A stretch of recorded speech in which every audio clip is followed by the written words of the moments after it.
놀라지 않습니까? 죄를 없으신 분에게 죄를 덮어 씌웠어요. 그래서 죄인이 됐다는 얘기죠. 그 일은 우리 모든 인류의 죄를 그에게 덮어 씌우셨다는 얘기입니다. 그러므로 그가 그 죄 때문에 십자가에서 우리를 대속하게 하셨던 것입니다. 뿐만 아니라 우리 예수님은 하늘과 땅의 모든 것의 창조자시고 주인이십니다. 그 부유함이라고 하는 것은 하나님과 동등한 것입니다. 그럼에도 불구하고 자기 자신의 부유한 상태를 모두 포기하셨습니다. 고린도후서 8장 9절에 보면 우리 주 예수 그리스도의 은혜를 너희가 알거니와 부유하신 자로서 너희를 위하여 가난하게 되심은 그의 가난함으로 말미암아 너희를 부유하게 하려 함이라 했습니다. 우리 예수님은 하늘과 땅의 모든 권세뿐 아니라 그 물질을 다 소유할 수 있는 분이었지만은 우리를 위하여 그걸 다 포기하셨다는 얘기죠. 왜? 우리로 부유하게 하시려고. 그러므로 마태복음 8장 20절 말씀에 보면은요,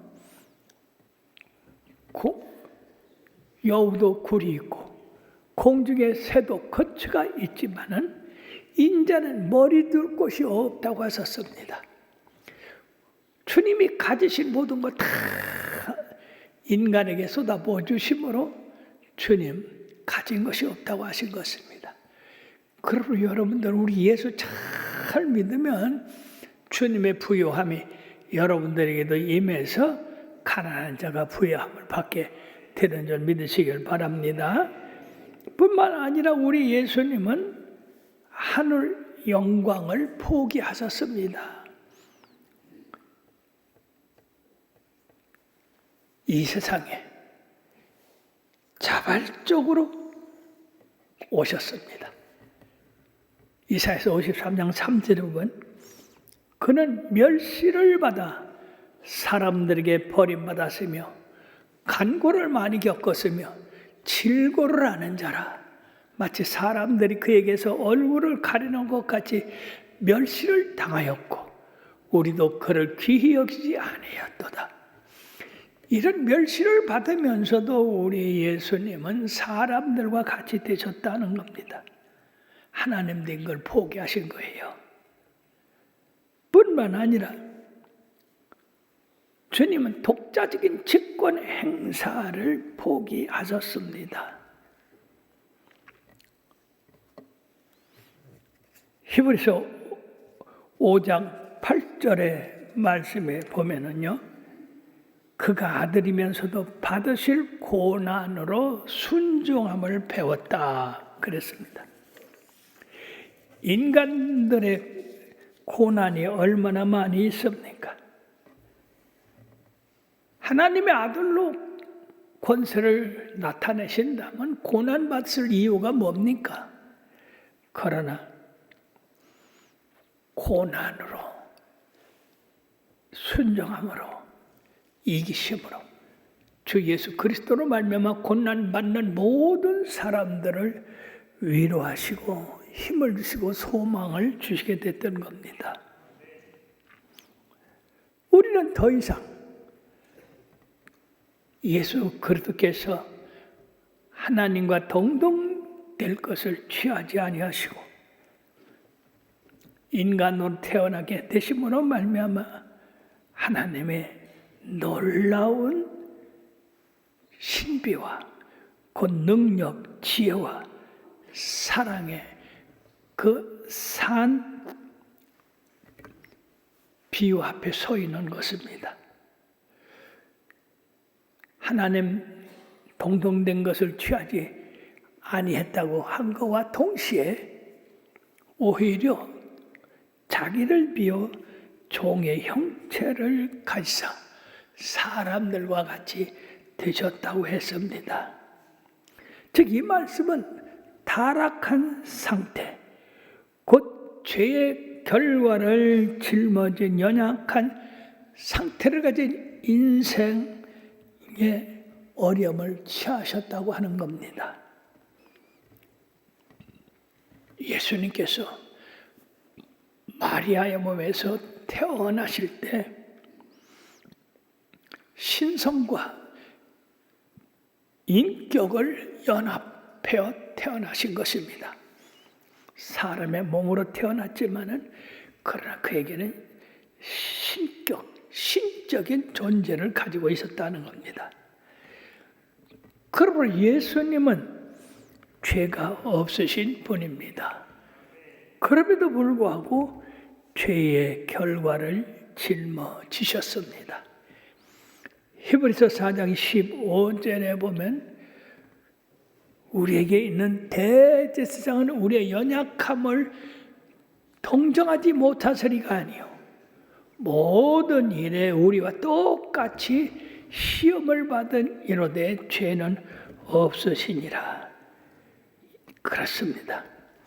예수님 세상에 있었을 때 모든 고난을 받으셨고 굶주리셨고 목마르셨고 모든 사람들에게 미움을 받으시는 그런 어려움을 당하셨습니다. 그렇다고 해서 주님이 그런 결과를 받아야 될 분이시냐? 전혀 아니십니다. 왜? 하나님의 그 영광을 버리셨기 때문에 인간과 같이 되셨고 그리고 인간 가운데도 종의 형체를 가지셨기 때문에 이런 어려움을 당했습니다. 결과적으로 우리 예수님은 하나의 죽음을 당하셨는데 이 죽음은 평범한 죽음이 아닙니다. 바로 극악무도한 죄인들이 당하는 그 십자가를 지고 돌아가셨던 것입니다. 이미 이사야 선지자로 말미암아 예언했던 이사야서 53장 5절 6절에 뭐라고 말씀했느냐? 그가 찔림은 우리의 허물을 인함 때문이요 그가 상함은 우리의 죄악 때문이라. 그가 징계를 받음으로 우리는 평화를 누리고 그가 책찍에 맞음으로 우리는 나음을 받았도다. 우리는 다 양 같아서 행하여 각기 제 길로 갔거늘 여호와께서는 우리 모두의 죄악을 그에게 담당시키셨도다. 그러므로 예수 그리스도를 믿는 사람은 바로 예수님의 이런 대속의 은혜를 통하여서 구원받게 되고 의롭게 되는 것입니다. 여러분, 죽는다는 게 그래 쉬운 일입니까? 참으로 그것은 수치스럽고 고통스럽고 지옥적인 방법으로 돌아가셨습니다. 그냥 살다 죽은 게 아닙니다. 바로 예수님을 높은 십자가에 매달고 옷을 홀딱 벗겨서 만민 앞에 부끄럽고 치욕적인 그런 상태로 만드셨고 그렇게 된 것은 우리 죄를 용서하시기 위하심과 동시에 온 인류의 저주를 받은 그런 죽음이다 그 말입니다. 하나님의 아들과 같은 그분이 왜 이런 죽음을 당해야 됐을까요? 갈라디아서 3장 13절에 말씀에 보면은요. 그리스도께서 우리를 위하여 저주를 받은 바 되사 율법의 저주에서 우리를 속량하셨으니 기록된 바 나무에 달린 자마다 저주 아래 있는 자라 하였으므라. 죄를 속하였을 뿐 아니라 저주, 우리의 인생의 삶에서 얼마나 많은 저주가 있습니까? 그 저주를 주님이 다 담당해 가셨기 때문에 우리는 그 예수를 믿음으로 말미암아 저주에서 자유함을 누리게 되는 겁니다. 바로 이와 같이 하나님의 영광의 자리를 포기하고 이 땅에 오셔서 종의 형체를 가지시고 그리고 종이 당하는 그 모든 고난을 당하셨기 때문에 이것이 하나님께 영광이 되고 우리들에게도 영광이 되는 것입니다. 그러므로서 이러한 예수님이 겸손해서 낮아지고 그리고 모든 종의 형체를 가져서 받으신 그 고난과 저주 이런 것을 당하셨기 때문에 하나님께서 이제는 영광을 주님께 나타내실 것이다 하는 것입니다. 그러므로 빌립보 교인들이요, 예수 그리스도 안에 있는 모든 형제 자매들이요, 우리가 주님과 같이 겸손해지고 낮아지고 주님의 이름으로 고난을 받으면 결국 하나님께서 그를 높여서 영광스러운 보좌에 앉게 해 주신다 하는 겁니다.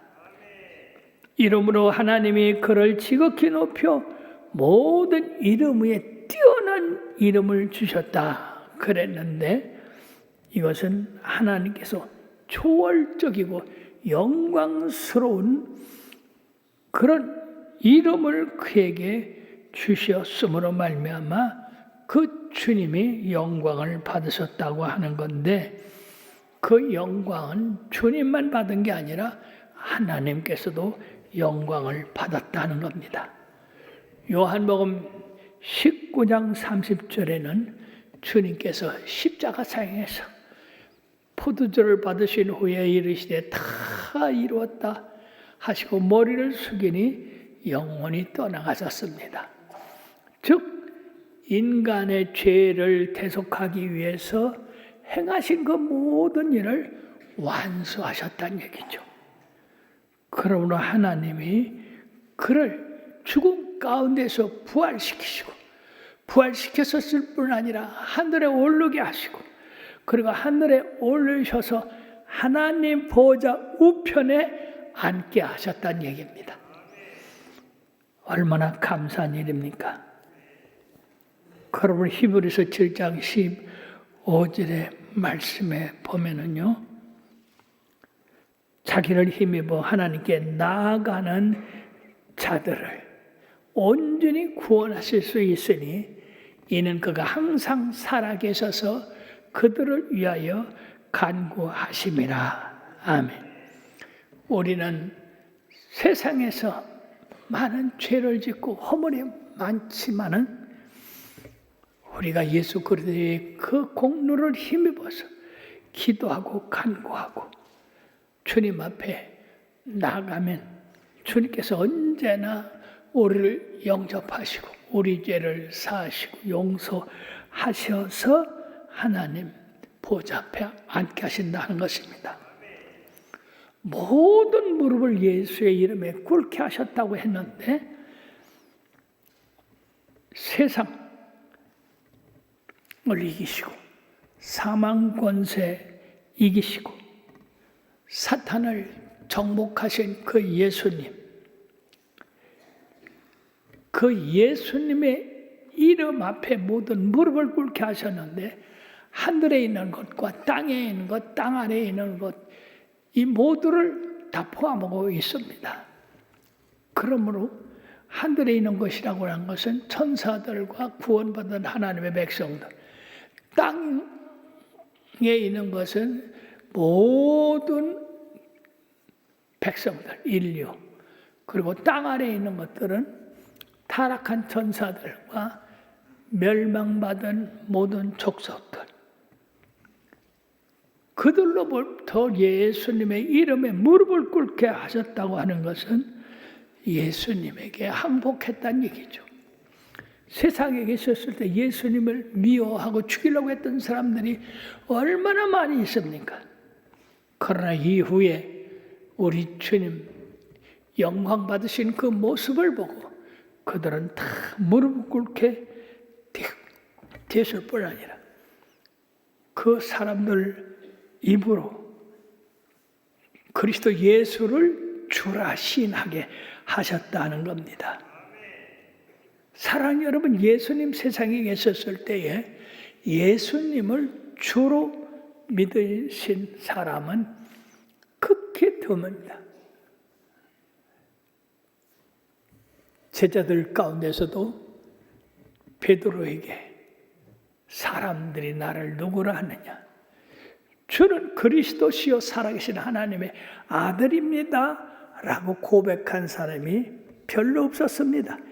그러나 이후에 우리 예수님이 세상에 내려오셔서 모든 사람을 심판하실 때에 예수님을 그리스도시요 하나님의 아들이라고 그렇게 고백하지 않을 사람이 하나도 없다는 얘기죠. 하늘에서도 없고 땅에서도 없고 땅 아래에서도 없다고 하는 것입니다.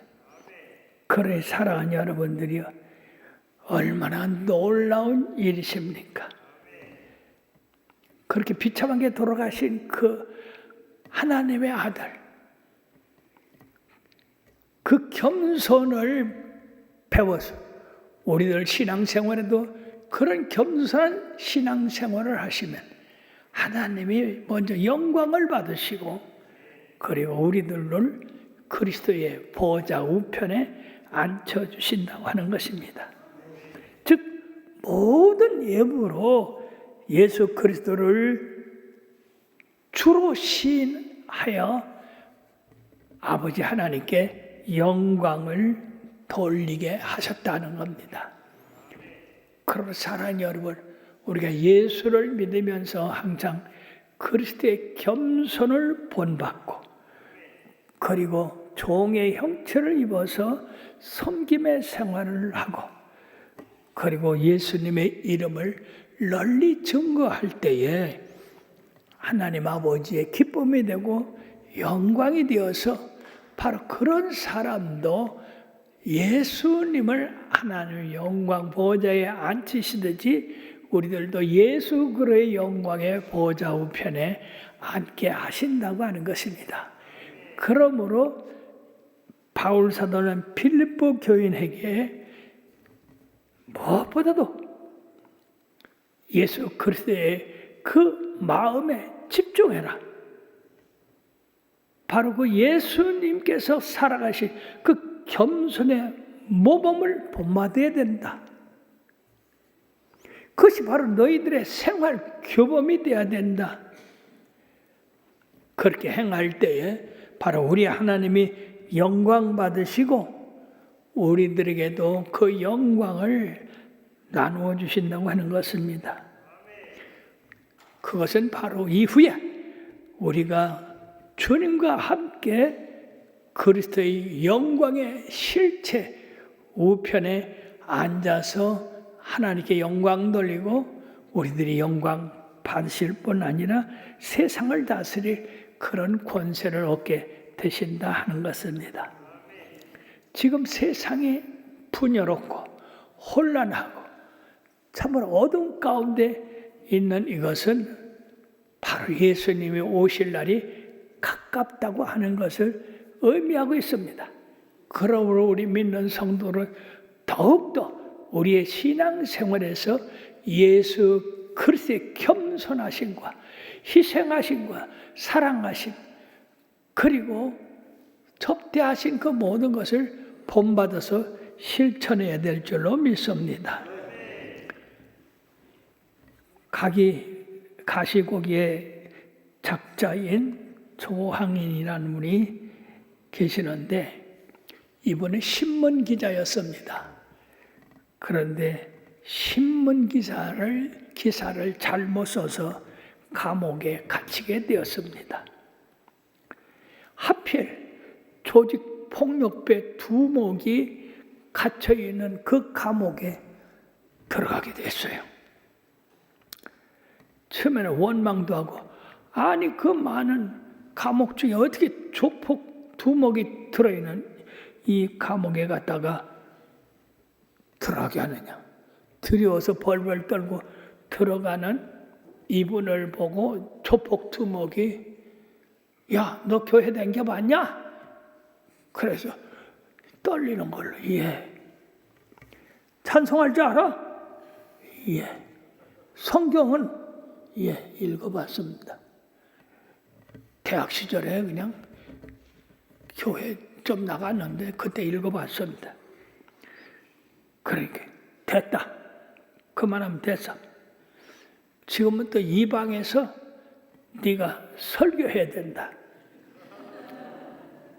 설교해라. 당장에 자기가 신앙생활 한 것도 아니고 참 대학교 다닐 때 친구들과 그저 교회 가자고 해서 그냥 진실로 댕긴 게 아니라 거저 찬송가도 잘 모르고 성경 말씀도 잘 모르고 그런데 이 조폭두목이 그만하면 됐으니 지금부터 예배 인도를 하라는 거예요. 그래가지고 벌벌 떨면서 안 했다가는 죽으니까 그 모르는 찬송 그냥 머리를 짜서 기억하고 하나님의 말씀도 기억하고 그 이것저것 이렇게 해가지고 예배를 드렸어요. 근데 놀라운 일이 벌어졌습니다. 이 조폭두목이 찬송을 부르고 하나님의 말씀을 전하면 그만 눈물을 뚝뚝뚝 흘리면서 땅을 치며 회개를 하는 거예요. 아니 자기 설교는 설교 같지도 아니하고 하나님 말씀 정확히 알지도 못하고 찬송도 그런데 그 현찬한 찬송, 현찬한 성경 말씀에도 이 조폭이 땅을 치며 눈물을 흘리며 회개하며 도대체 놀랐습니다. 그래서 어떻게든지 찬송을 알으려고 했었고 성경을 알으려고 했었고 그렇게 몇 년을 하다가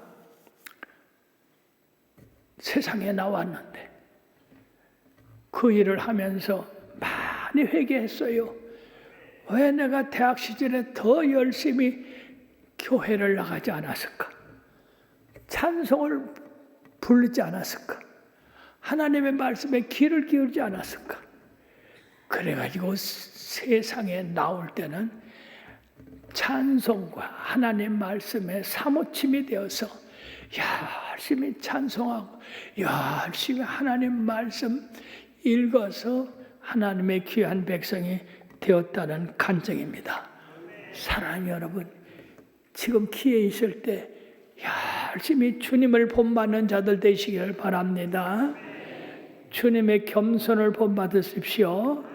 주님의 사랑과 헌신, 주님께서 종로를 하신 것을 본받아서 우리가 모든 사람을 섬기는 그런 삶을 살 때에 주님 오실 때 잘했다. 너희들이 나를 대신해서 본을 보였구나. 그렇게 칭찬하실 줄 믿습니다.